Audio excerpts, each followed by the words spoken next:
She never owned a phone, never used the internet. But every week she wrote letters, hundreds of them. No one read them until it was too late.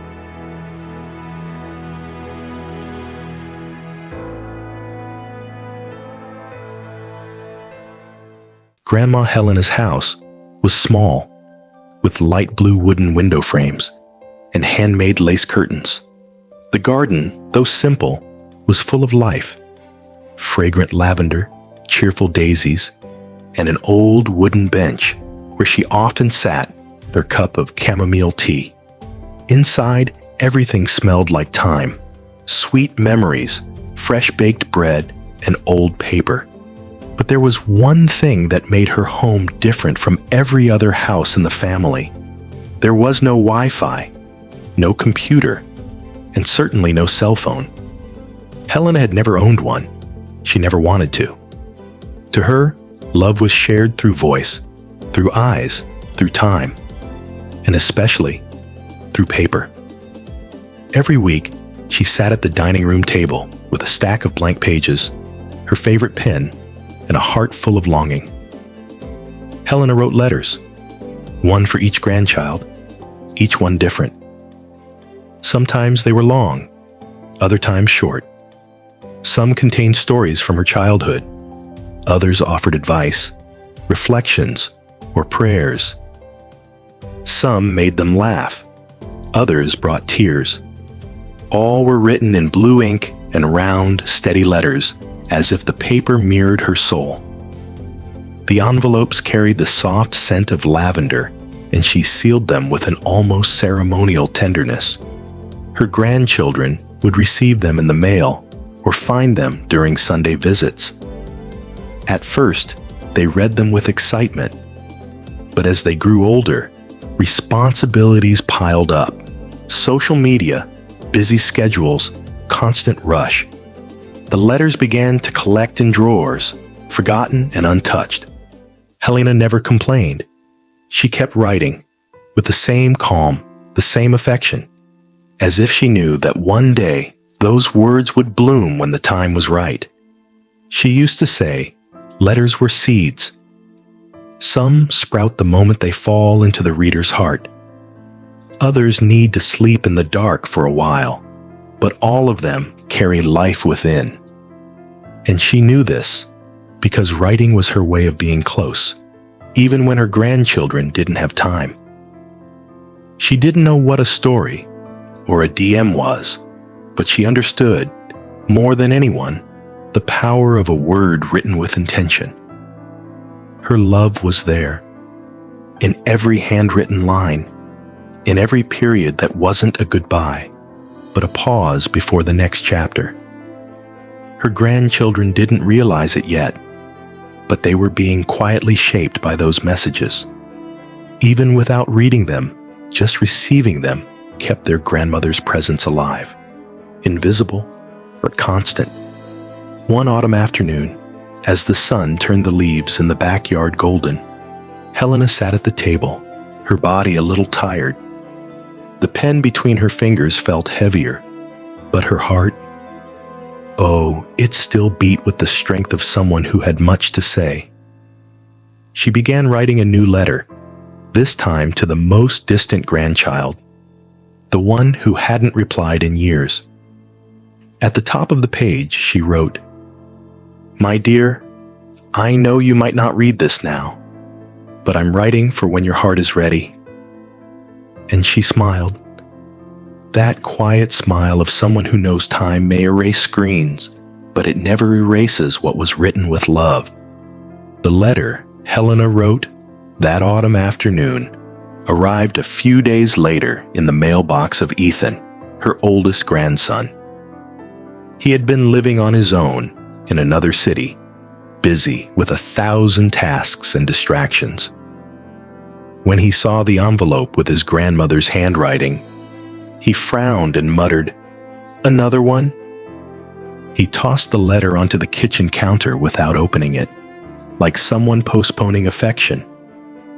It stayed there for days, buried among bills and advertisements, until it was pushed into a drawer, not out of malice, but out of hurry, out of a routine that swallows even the most precious gestures.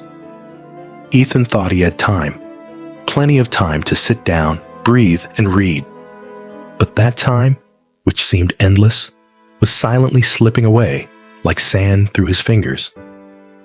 Meanwhile, Helena kept writing, one letter a week, like someone lighting candles in a dark house, hoping that one day someone would see the light again. The same scene repeated with the other grandchildren. Sophia, the youngest, used to open the letters and smile, but soon returned to her phone. Miguel, the middle one, didn't even open the envelopes. He thought the gesture was sweet, but told himself it was something from the past. No one sends letters anymore, Grandma. People send voice notes. It's faster, he had said the last time he saw her. And Helena, with her gentle eyes, simply replied, "Love isn't in a hurry." She didn't take offense. She knew the world had changed. She believed true feeling would always find its way, even through the most forgotten paths. Her words were seeds cast into the wind. She didn't know when they would bloom, but she trusted they would, someday. And that's why she kept going, writing, waiting, loving. Sundays, once filled with visits, had grown quiet. Once in a while, a grandchild would call, more out of obligation than longing. Helena smiled anyway. She would bake a cake, set the table, put on perfume, and sit to wait, like someone who still believes in small miracles. Sometimes, none of them came. And so, she would return to her writing desk. It was there, between pen and paper, that she poured out everything she couldn't say out loud, everything she still wanted to teach, how to say sorry, how to listen, how to be patient, how not to give up. She wrote about the value of family, about the silence that also speaks, about God, and about love.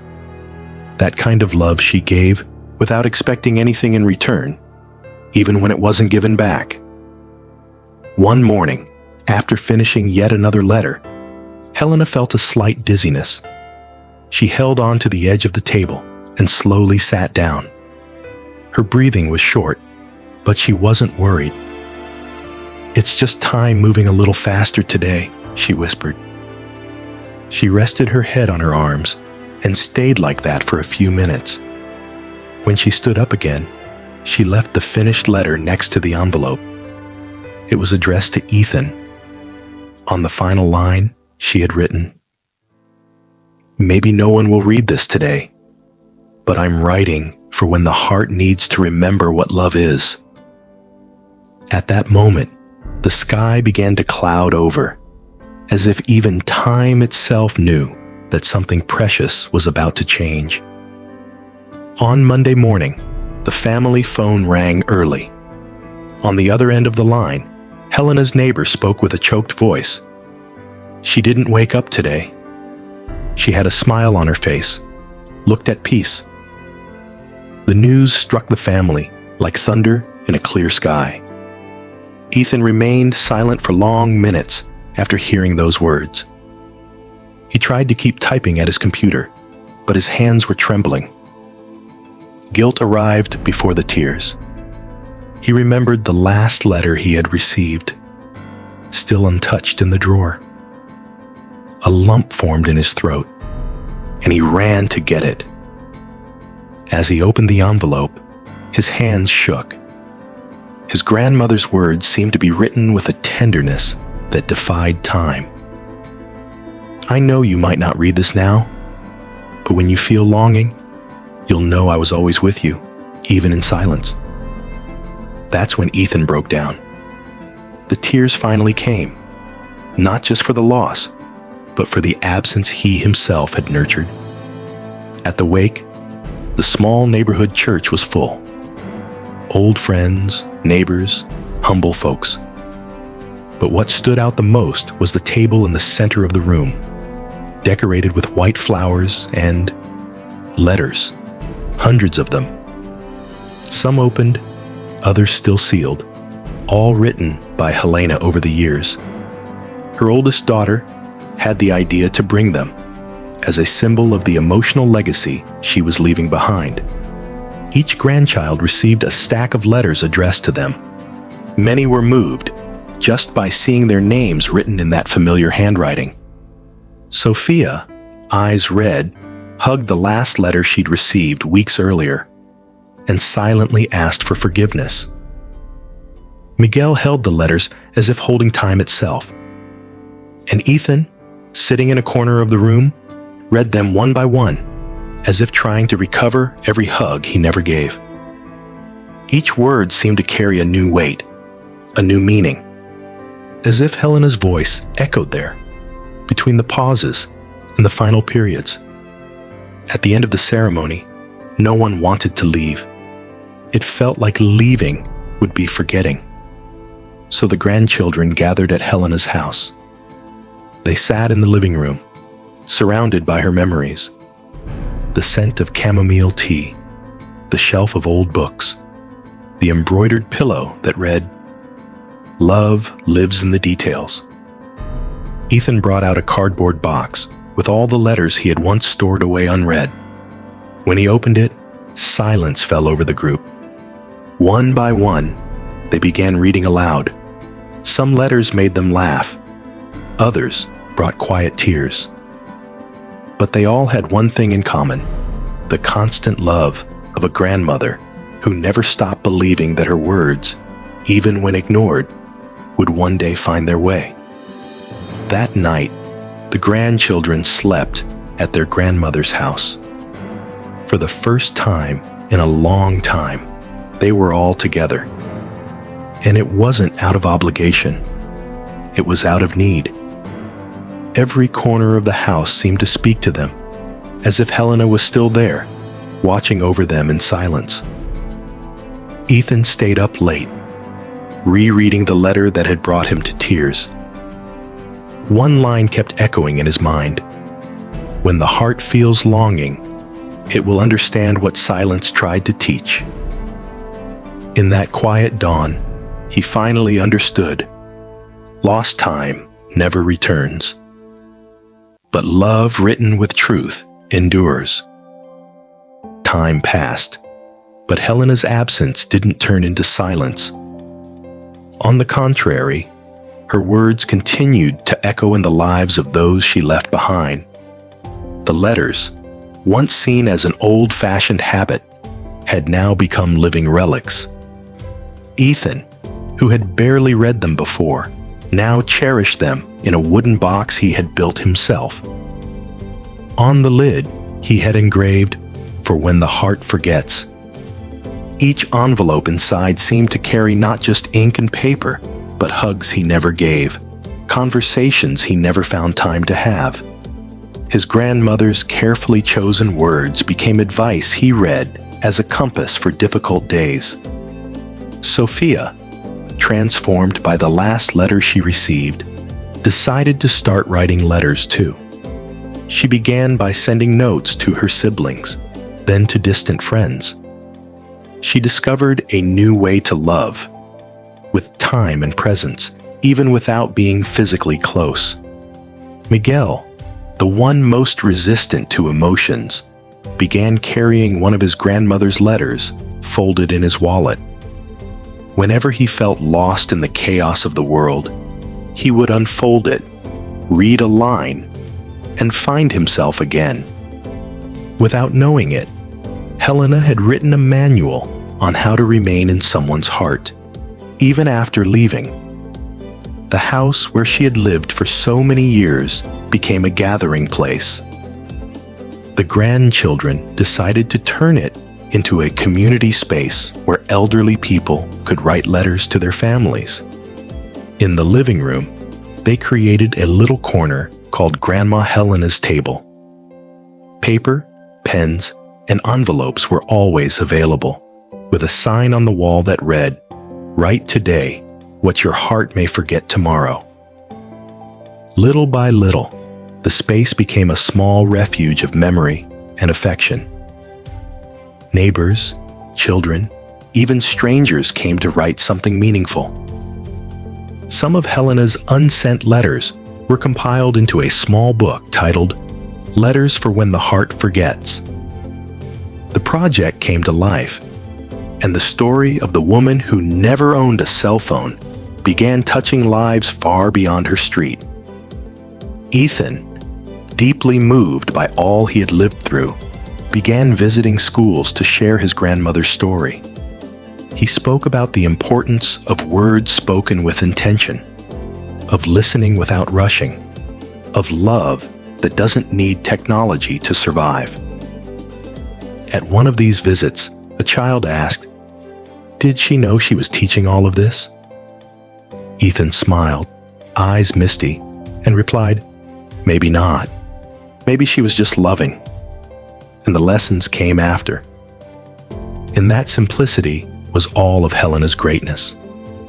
In the final scene, Ethan is sitting at the same table where his grandmother used to write. In front of him, paper and pen. Gently, he begins to write to the son he has yet to meet. And the first line he writes is, "Your great-grandmother Helena taught me that love survives time." Outside, the sun bathes the table in a soft golden glow. And there, in the silence filled with memory, another letter is born. Because when love is written with truth, it never fades. Love is patient. Love is kind. It does not envy. It does not boast. It is not proud. It does not dishonor others. It is not self-seeking. It is not easily angered. It keeps no record of wrongs. Love does not delight in evil, but rejoices with the truth. It always protects, always trusts, always hopes, always perseveres. Love never fails. If you felt impacted by this video, or if you know someone who would benefit from it, please share it and let us know your thoughts in the comments. Thank you so much for being here.